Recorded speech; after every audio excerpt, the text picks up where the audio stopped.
I'm Jill Tutland, chef of the Lake Kitchen. Today we're making a delicious, healthy sage and sausage stuffed mushrooms. They're taking all the calories of a typical sage and sausage stuffed mushroom and bringing them down a few notches. So we're going to start off here. We have some ground beef, and we use 50% less fat ground beef. We have a nice hot pan. We're going to go ahead and get that in there. You can hear that sizzle. That's what you're looking for. We're going to cook this up. Go ahead and break it up a little bit. We want it small enough because we're going to add it to some great other ingredients. Some cheese, some panko, a little bit of garlic. It's going to be delicious. So what we want to do is just go ahead and get this cooked up and brown nicely. We'll add a little bit of our sage to it. You can use dry rubbed sage, or you could use fresh sage if you wanted to. Make sure it's really finely diced here. Perfect in here. And we're just gonna let this cook up just for a little bit. While this is getting nice and brown, we'll go ahead and get started on the rest of our filling. We have cream cheese, and we have it about at room temperature because we want to make sure that it's easy enough to mix around. So we'll do about 4 ounces in this batch, and I'm going to make probably about 12 mushrooms, and they'll shrink down just a little bit once they get all their moisture kind of comes out of them in the baking process. It'll be delicious. We have Parmesan cheese, freshly grated Parmigiano Reggiano, a little bit of garlic salt. Oop, that was a lot on the side there. And if you want a little bit more, you love garlic, go ahead and put a few more little shakes in there. Worcestershire sauce, we want to just get that in there. We have about a teaspoon of that. And we're going to get just 1 egg. This is really going to bind everything together, make it real nice. So plop it in there. And last but not least, we're going to wait just a second on these. We'll go ahead, get back to our sausage. We want to make sure that we allow it to brown on all sides, and that you go through with your spatula here and dice it all up so they're nice little crumbles in here. And you can see here that a lot of times you cook with sausage and there's so much fat all around it. Well, since we're using 50% less fat, we don't have to deal with that, which is very nice. Just about done here. There are, like Jimmy Dean has a sausage that you can do, like a sage sausage.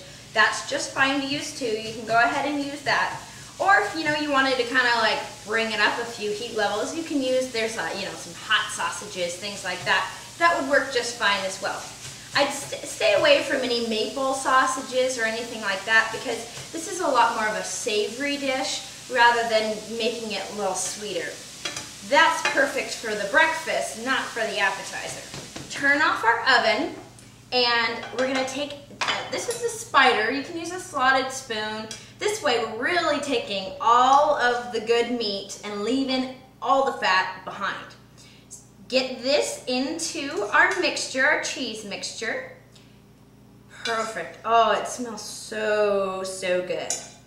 And another thing about this dish, make a little extra because it's perfect for, anything you want to stuff it in manicotti. It's delicious. There's so many ways that you can use this stuffing mixture, not just in mushrooms, but in many other things. What we're going to do, and this is really going to allow everything to come together nicely, we're going to mix it all together. You can smell the beautiful, beautiful scent of the garlic and the cheese and the egg all together. So make sure we get this well incorporated. And it's really melting the cream cheese too, the heat of our sausage. So it's going to make it real easy to spread around. Just about now, you can see it's nice and kind of incorporated. We're going to mix it up a little more. We're going to add our panko. Panko is a Japanese breadcrumb. I like to use it a lot. I really think it adds, a really great texture. It's definitely a different texture than your regular breadcrumbs, but you can use regular breadcrumbs as well, whatever you prefer. And this is really going to bind it together as well. So we're going to do a couple tablespoons here.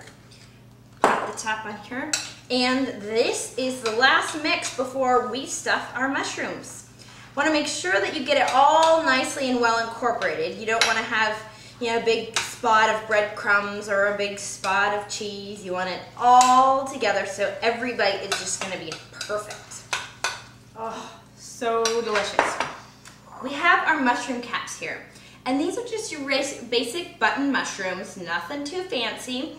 If you wanted to make fewer of them, you can get larger ones and then just stuff more in them. They can be more of kind of a couple bites. I wouldn't try them in one bite unless you had a big mouth. We have our oil and a little bit of wine in here. You can either brush the caps or you can just put a little bit of the oil and a little white wine in the bottom of the dish.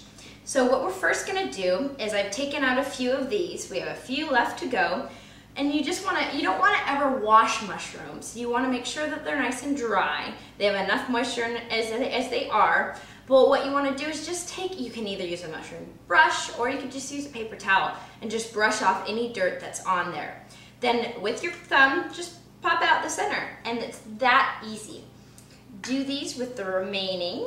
And you could do this, a little bit ahead of time if you'd like.